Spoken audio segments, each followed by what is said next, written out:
Hello everyone, সবাই কেমন আছো? আশা করি সবাই ভালোই আছো।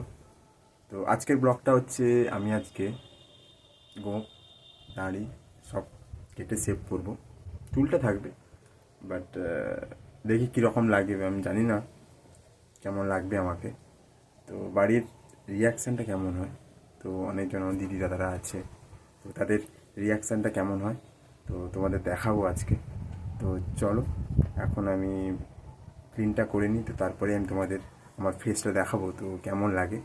তো চলো, তো সেইটুকু টাইমের জন্য আমি একটু ব্রেক নিব। তো আমার মোটামুটি সব কমপ্লিট হয়ে গেছে, দেখতেই পাচ্ছ। মোটামুটি হয়ে গেছে। তো আর একটা জিনিস হচ্ছে যে কেমন লাগলো, কেমন লাগছে আমাকে প্লিজ কমেন্টে জানাও। জানি আমাকে সেভাবে ভালো লাগছে না, তো প্লিজ তোমরা কমেন্টে জানাও। আর জানি না আজকে বাইরেতে কীরকম রিয়াকশান হবে। তো চলো, লেটস গো। তো এখন মার কাছে যাব, দাদাটা দেখিয়ে দিয়েছিলাম, এবার তাহলে মার কাছে যাই। মার কি হয় আমি তাহলে তারপরে তোমাকে বলছি, ঠিক আছে? তো চলো। মা, ও ভালো লাগছে না? হ্যাঁ হ্যাঁ,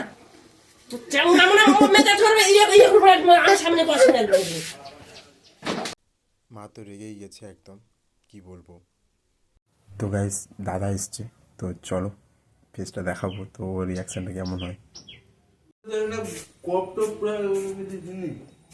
ভালো আছে না?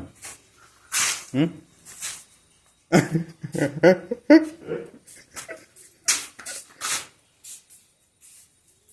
তো আমার ফেস দেখে লোক কি হাসবে, আমি তো নিজে হেসে যাচ্ছি, আর লোকরাও তো মানে দাদা দিদিরা সবাই হাসছে, কি বলবো।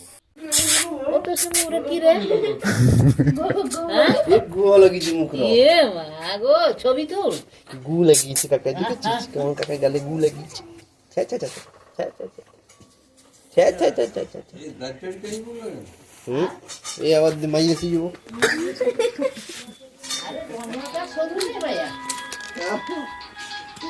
মাগো, মাগো, পাপা আমি কি মাগো, ভালো লাগছে?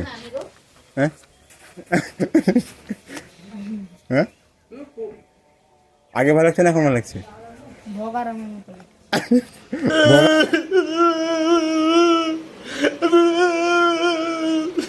তো গাইস, বাইরে বৌদি বসছে, তো রিয়াকশনটা কেমন হবে